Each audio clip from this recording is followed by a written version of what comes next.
어릴 적에 항구에서 살았기 때문에 배를 많이 탔습니다. 크고 작은 배 그 선미에 방향키가 있습니다.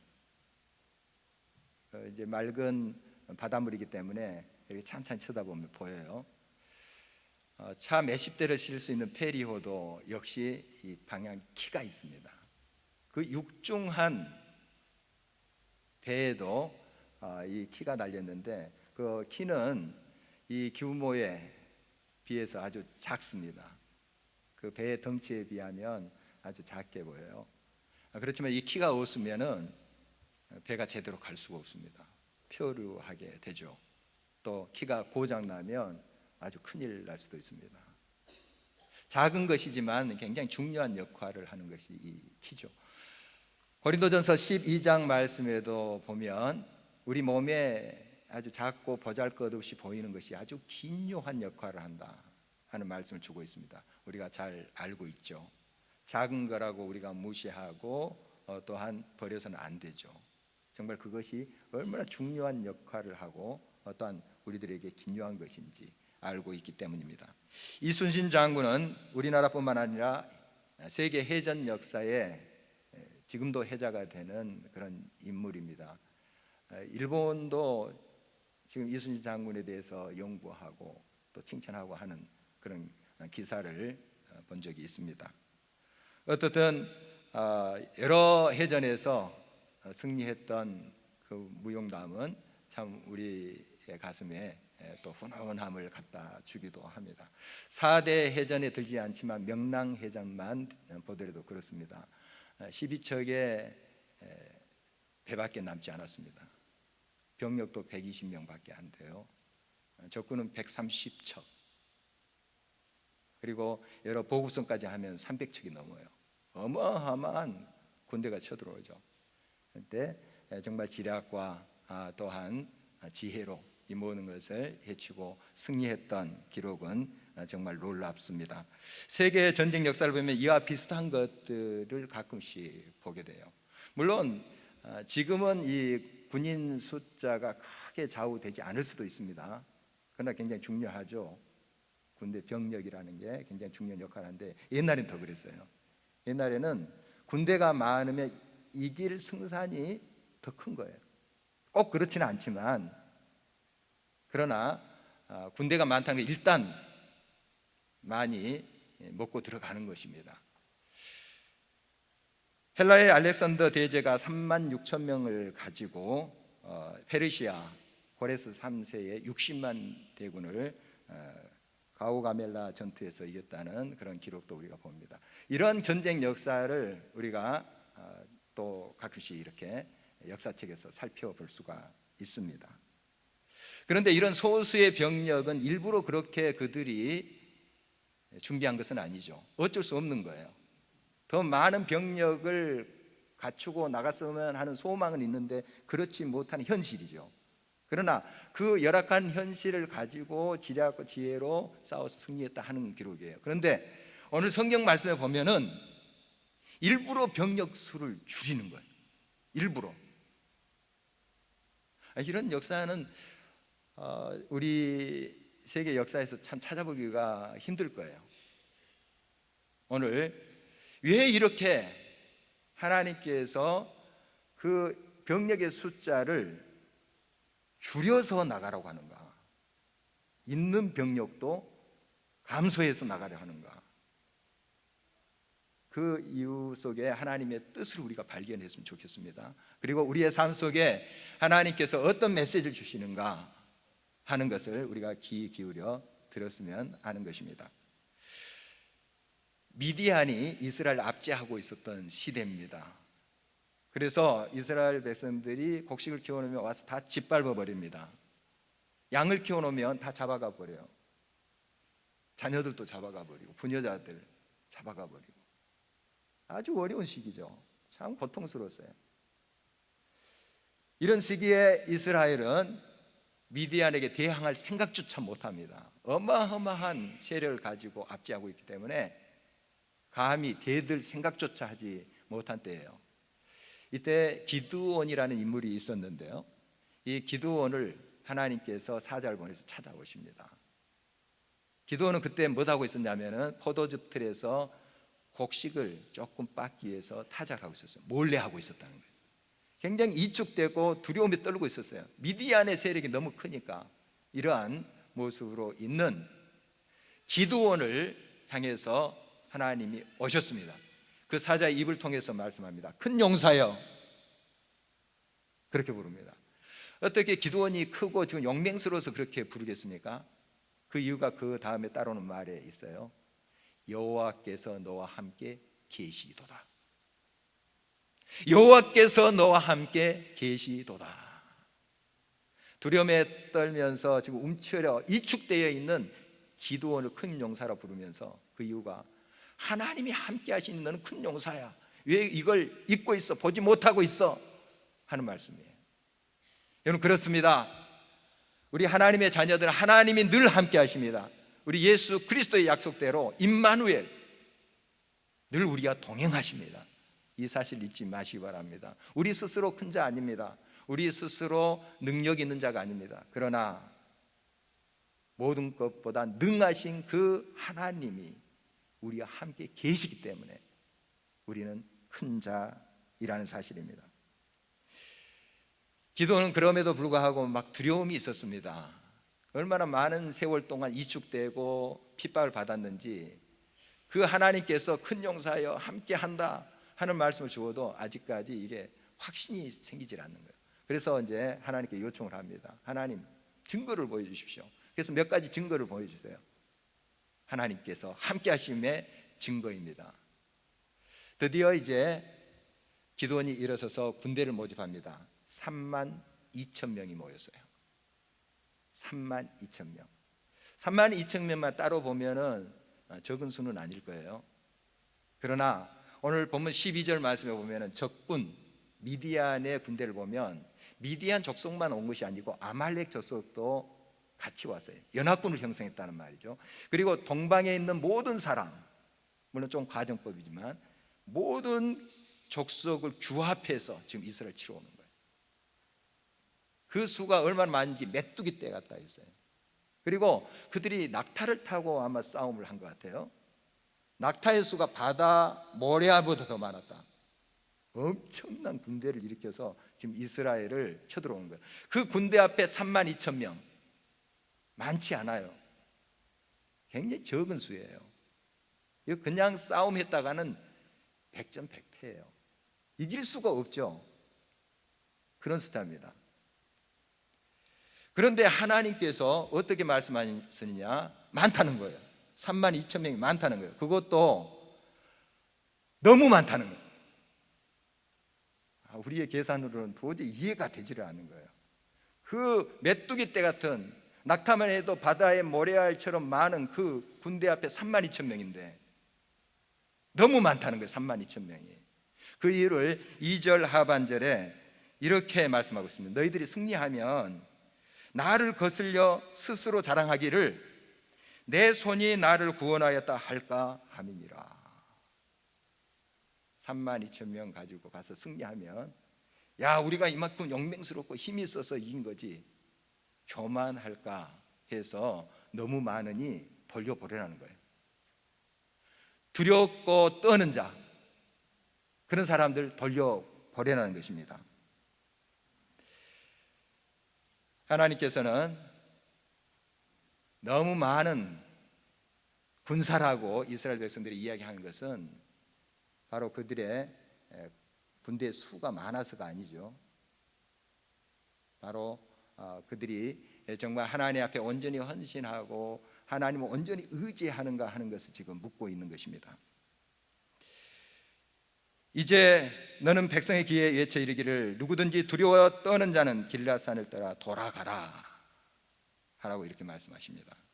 백성이 이제 많이 돌아갔어요. 2만 2천 명이 돌아갔어요. 10,000명만 남았죠. 그러니까 3명 중에 2명 돌아간 거예요. 아무 말 하지 않습니다. 돌아간다고. 돌아가라 했으니까요. 두려우면, 전쟁하기 싫으면 가라 했으니까 그들에게 불이익을 주지도 않아요. 그냥 가라는 거예요. 그냥 가서 집에 있으라는 거예요. 이제 10,000명이 남았습니다. 10,000명 남았는데 이 10,000명을 보면 그들은 나라와 민족을 위해서 피 흘려 목숨 바치겠다 하는 사람들이죠.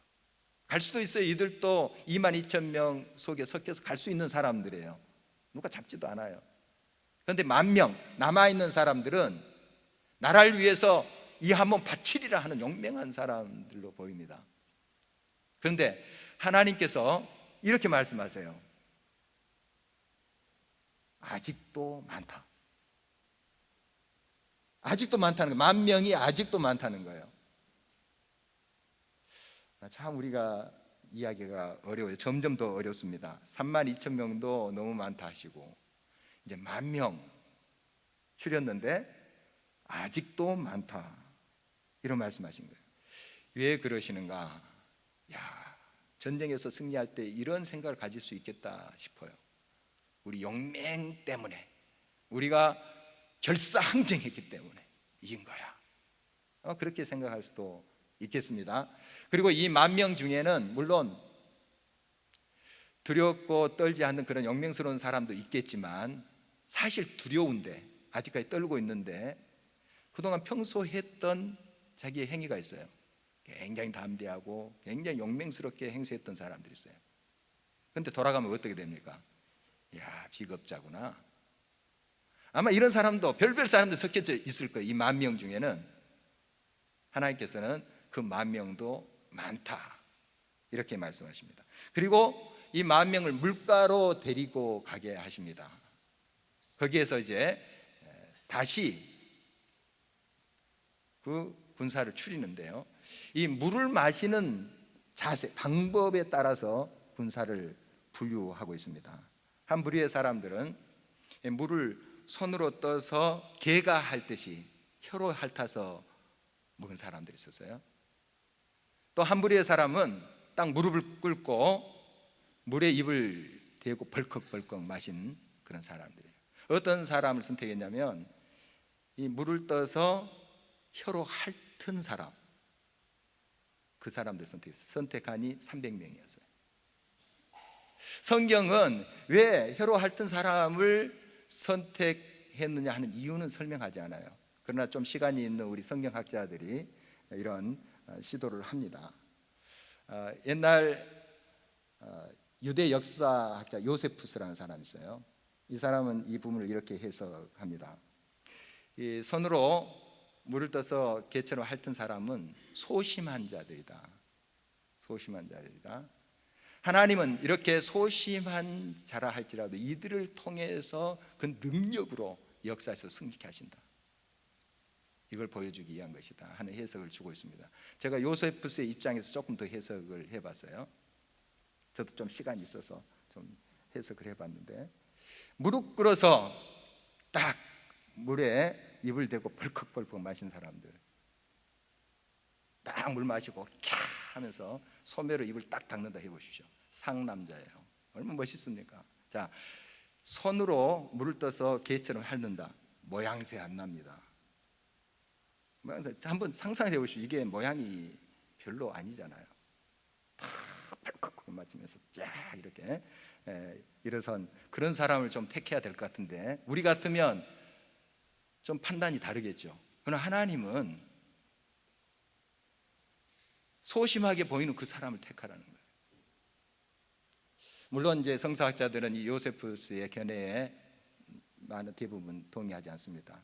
저는 이제 유클리프라는 성경학자가 말한 것에 좀 많이 마음이 갑니다만 이렇게 해석을 하고 있어요. 지금 300명 가지고 이스라엘이 작전하는 것은 굉장히 세심한 것을 주의를 요하는 작전이에요. 어떤 거냐 하면 하나님이 지금 다 지시하신 거예요. 한 손에 나팔을 가지고 한 손에 횃불을 들었는데 횃불은 항아리에 감추는 거예요. 그리고 밤 이경 초에 가서 급습하는 작전이에요. 이거 상남자들이 할 일이 아닙니다. 대담하게 용기 있다 해서 되는 것이 아니에요. 아주 세심을 요하는 그런 작전이에요. 그래서 이런 사람을 택했다 하는 견해인데, 어떻든 하나님이 그런 방법을 지시한 거예요. 하나하나 지시해서 이런 사람을 택하라 한 거예요. 그래서 300명이 이제 이 작전을 수행하게 됩니다. 자, 그런데 이런 모든 과정 속에 아직까지 기드온이 좀 두려워 있다는 것을 우리가 성경에서 살펴볼 수 있어요. 하나님이 여러 증거를 통해서 내가 너와 함께 한다, 두려워하지 말라, 이렇게 말씀하셔도 불구하고 또 300명까지 다 택했어요. 그런데 그가 막상 한밤중에 적군에 가보니까 어마어마한 군대가 있는 거예요. 두려움이 안 생겼겠습니까? 아무리 하나님이 말씀하시고 믿음이 좋다고 하는 기드온도 두려움이 생겼어요. 하나님께서 여러 과정을 통해서, 여러 순서를 통해서 그에게 재확인시켜줘요. 다시 한번 하나님이 함께 하심을 확인시켜주는 작업을 우리가 볼 수가 있습니다. 바로 이러한 확인 속에서 하나님의 섬세한 인도하심을 발견하게 되는데요. 먼저 기드온이 적군의 밤 이경 초에 자기 부하랑 함께 가요.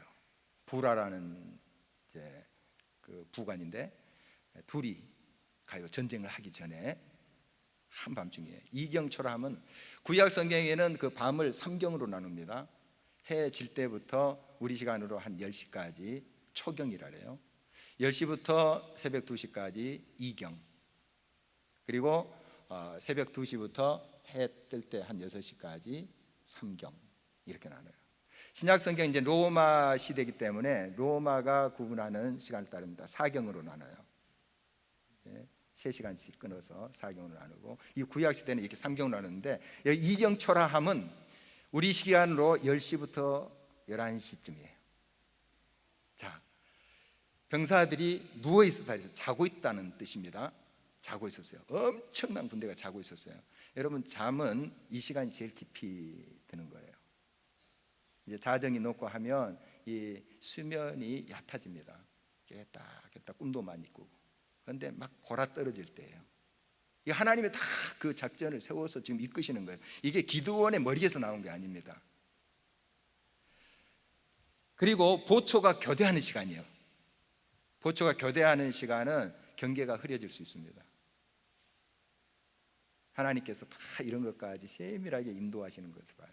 그 세밀한 하나님의 인도하심을 그 세심하게 고려하고 살피는 300명의 사람들이 동참하고 있다는 거죠.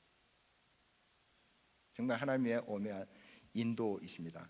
이제 이 기드온과 부라라는 그 부하가 미디안 군대 곁에 갔어요. 그런데 미디안 병사 2사람이 이야기하는 것을 듣게 돼요.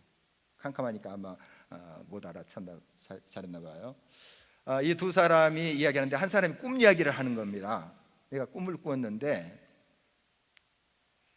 보리떡 하나가 막 굴러오더니 우리 진영을 그냥 무너뜨렸다, 장막을 무너뜨렸다 하는 거예요. 그랬더니 그 옆에 있는 친구가 해석을 하는 거예요. 그 보리떡은 기드온이라는 거예요. 기드온, 적군이죠. 이제 자기들이 적군 기드온. 이 보리떡은 그 당시에 흔한 거예요. 흔한 겁니다. 아주 비천한, 보잘것없는 거예요. 그러나 그것이 굴러 들어와서 우리 진영을 다 쓸어버린다, 이렇게 해석을 하는 거예요. 사실 겉보기에는 굉장한 어마어마한 군대입니다. 대단한 군대처럼 그 미디안 연합군이 보여요. 그러나 벌써 그 안에 떨림이 있다는 거예요. 하나님 역사하고 계신 거예요. 여리고 성을 이스라엘 백성들이 무너뜨릴 때도 그랬어요.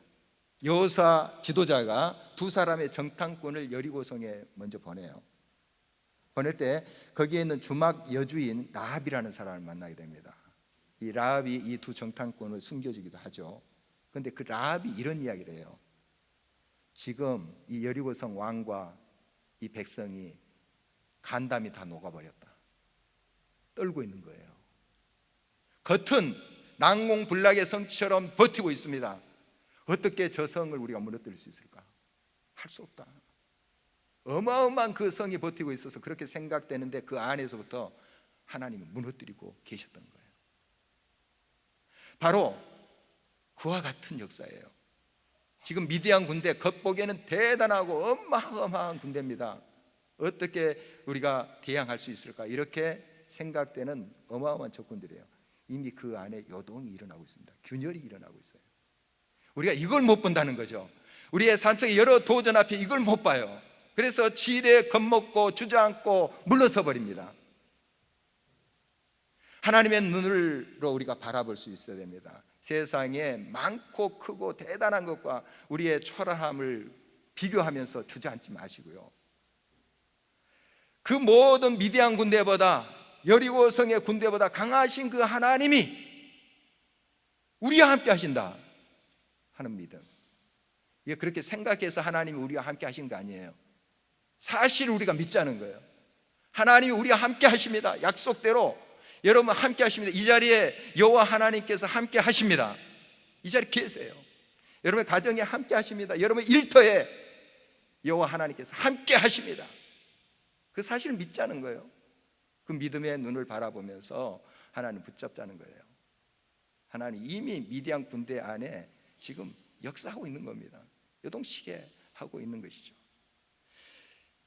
이 말을 기도원이 듣고 확신이 생겼어요. 그렇지, 조금 두려움이 있었습니다만 이제 두려움이 다 물러갔어요. 하나님 하신다. 저들도 떨고 있지 않냐. 겉보기에는 저렇게 어마어마하지만은 균열이 일어나고 있지 않냐. 확신하고 돌아왔어요. 확신한 다음에 그는 백성 앞에 섭니다. 오늘 15절 말씀 보면 기드온이 그 꿈과 해몽하는 말을 듣고 경배하며, 하나님께 경배하며 이스라엘 진영으로 돌아와 이르되 일어나라, 여호와께서 미디안과 그 모든 진영을 너희 손에 넘겨 주셨느니라 외치는 거예요. 이제 하나님께서 그 적군을 너희 손에 넘겨 주리라 이렇게 말씀하셨잖아요. 이제 그것이 기드온의 고백이 되어버린 거예요. 하나님의 약속이 확신이 되는 거예요. 그리고 백성들 앞에 확언하는 것입니다. 확신하는 자가 확언할 수 있어요. 하나님이 우리와 함께 하셔. 하나님이 나의 길을 인도하셔. 협력해서 선을 이루셔. 우리가 확언할 수 있어요. 여러분, 많은 사람 앞에 하나님이 나와 함께 하심을 확언하고 선포하기가 어렵다면 가장 가까운 사람에게 그렇게 고백해 보십시오. 가장 가까운 사람에게 하나님이 나와 함께 하십니다. 하나님은 나의 힘이셔. 여러분, 입술로 고백하십시오. 확언하세요. 이게 굉장히 중요한 단계예요. 확언한다는 건. 물론 여러분들이 한치의 의심도 없다 그런 상황이 안 올지 몰라요. 그러나 하나님의 약속 그대로 믿고 선포하세요.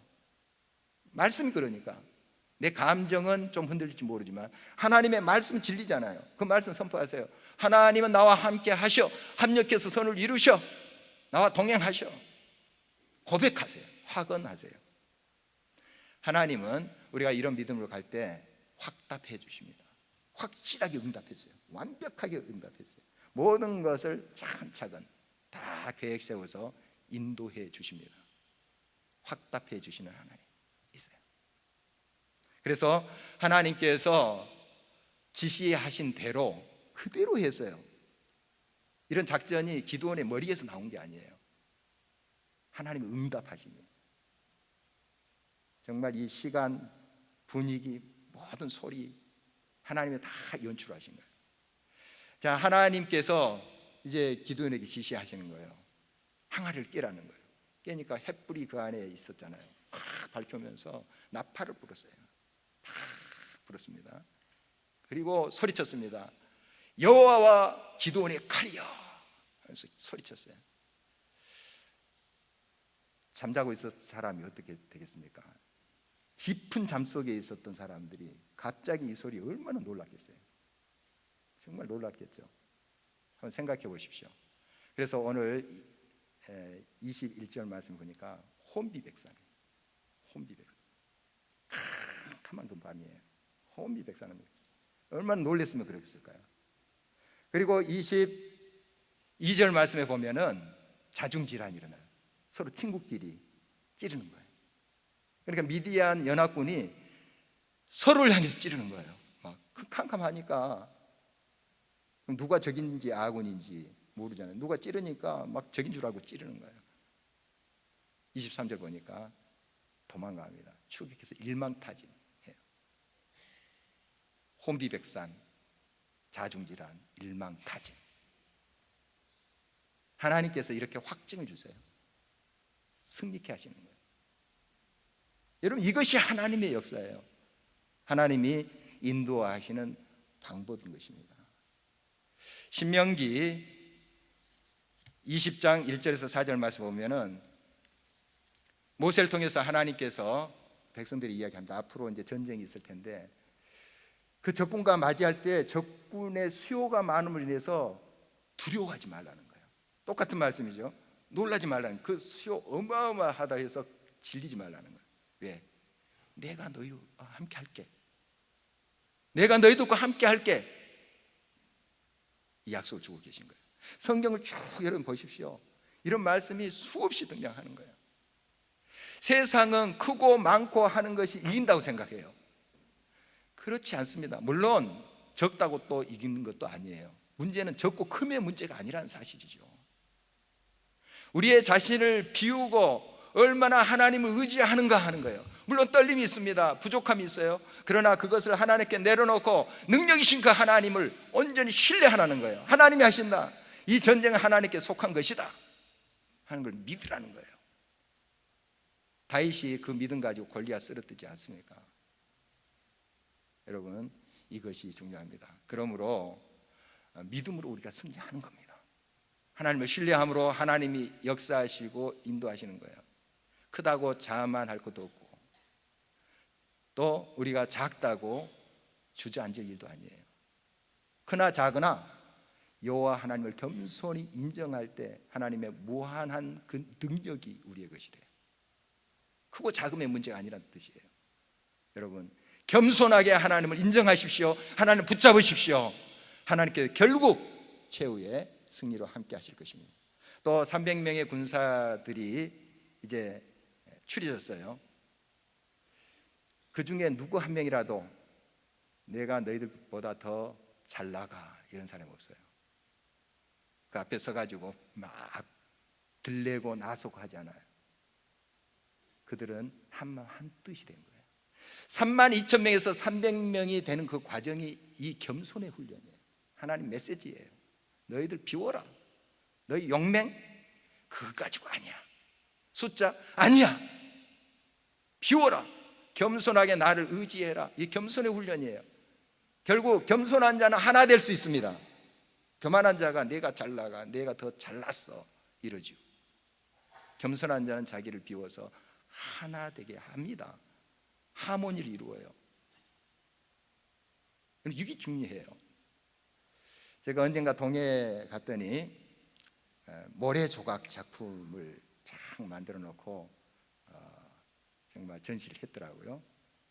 사진을 찍으려 했더니 돈 내라는 거예요. 돈 내고 찍긴 했습니다만 참 막 성도 지어놓고 뭐 대단한 작품을 만들어 놨어요. 모래로 지은 거죠. 파도 한번 휩쓸리면 다 무너집니다. 왜 그런가요? 결속력이 없어요. 아무리 모래알처럼 많다 할지라도, 메뚜기 떼처럼 많다 할지라도 결속력이 없으면 서로 찌르는 거예요. 서로 자중질환 일으키는 거예요. 무너지는 겁니다. 와해되는 거예요. 그러나 300명이라 할지라도 겸손으로 서로가 하나가 될 때 거기에 힘이 있는 겁니다. 거기에 능력이 있는 거예요. 하나님이 그들과 함께 하시는 거예요. 여러분, 가정도 마찬가지입니다. 먼저 부부가 하나 되십시오. 서로 비워야지 되는 거예요. 비워야지 섬기게 되고 하나 되는 겁니다. 공동체도 마찬가지죠. 우리가 서로 자신의 모든 것들, 생각들, 능력들도 내려놓고 하나님을 바라보면서 함께 나가는 거예요. 하나님이 하나로 만들어주세요. 하나됨의 승리가 있습니다. 여러분, 삶 속에 하나님께서 늘 함께 하심을 잊지 마시기 바랍니다. 기억하시기 바랍니다. 그리고 여러분 가정, 이 공동체, 또 이 나라 민족 하나 돼야 됩니다. 거기에 힘이 있어요. 거기에 능력이 있습니다. 이 사실을 우리가 바라보면서 함께 기도하면서 믿음으로 응답하는 저와 여러분 되시길 주의 이름으로 축원합니다.